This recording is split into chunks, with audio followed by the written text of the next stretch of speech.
కేటీఆర్ ఒక మాట అన్నారు సార్, ఇంకా 7-8 స్థానాల్లో గెలిచి ఉంటే హంగ్ వచ్చేది అని చెప్పి. జస్ట్ మార్జిన్లో పోయాయి, తక్కువ ఓట్ల తేడాతో ఒక 14 స్థానాల్లో ఓడిపోయాము అని చెప్పి.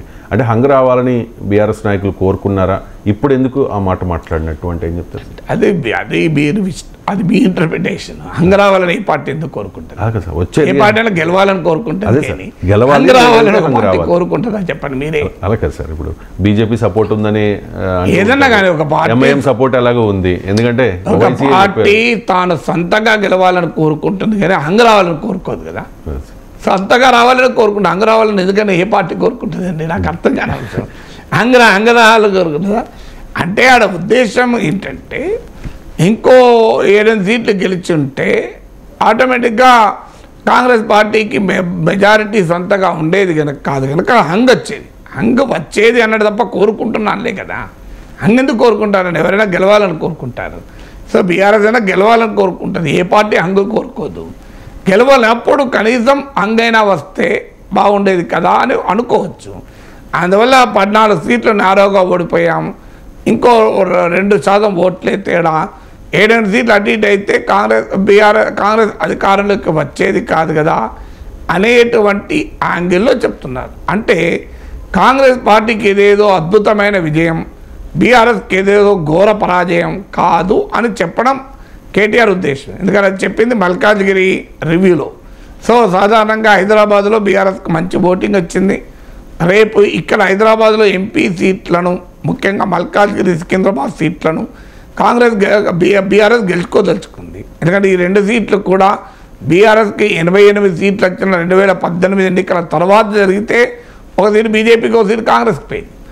అందువల్ల ఈ మల్కాజ్గిరి సికింద్రాబాద్ గెలుచుకోవడం అనేది బీఆర్ఎస్కు చాలా చాలా కీలకం అవుతుంది. అందువల్ల ఆ కేంద్రీకరణలో భాగంగా అంటున్న మాటలది. కానీ ఎన్నికల్లో ఎవరికైనా అది మానవ సహజం. ఇప్పుడు ఉదాహరణకు మీకు లాటరీ టికెట్ కొంటారు, ఒక 2, 3 నెంబర్లతో మీకు పోయిందనుకోండి లాటరీ.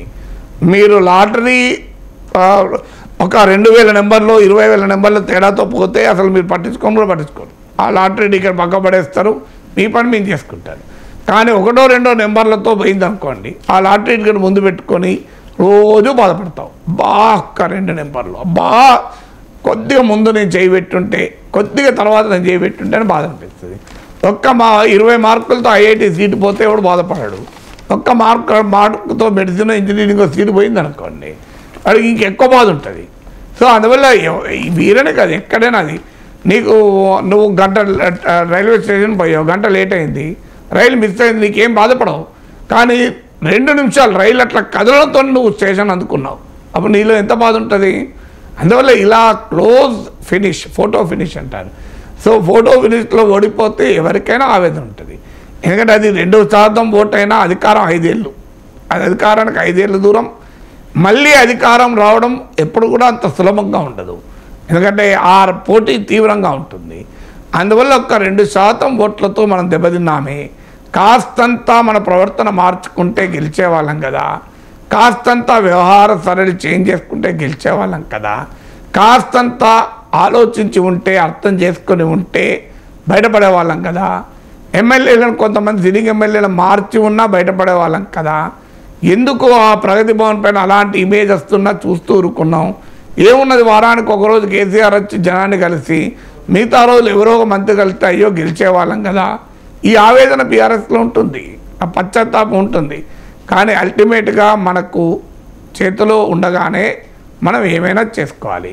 చేయి జారిన తర్వాత నువ్వు ఎంత పశ్చాత్తాపడినా లాభం ఉండదు. కాంగ్రెస్ పార్టీకి కూడా అదే సలహా, మీకు అధికారం ఉండగానే జాగ్రత్త పడండి, అధికారం పోయాక ఏం మిగులుతుంది? ఇంకో ఇలాంటి తాత్విక చింతన మిగులుతుంది. Right sir.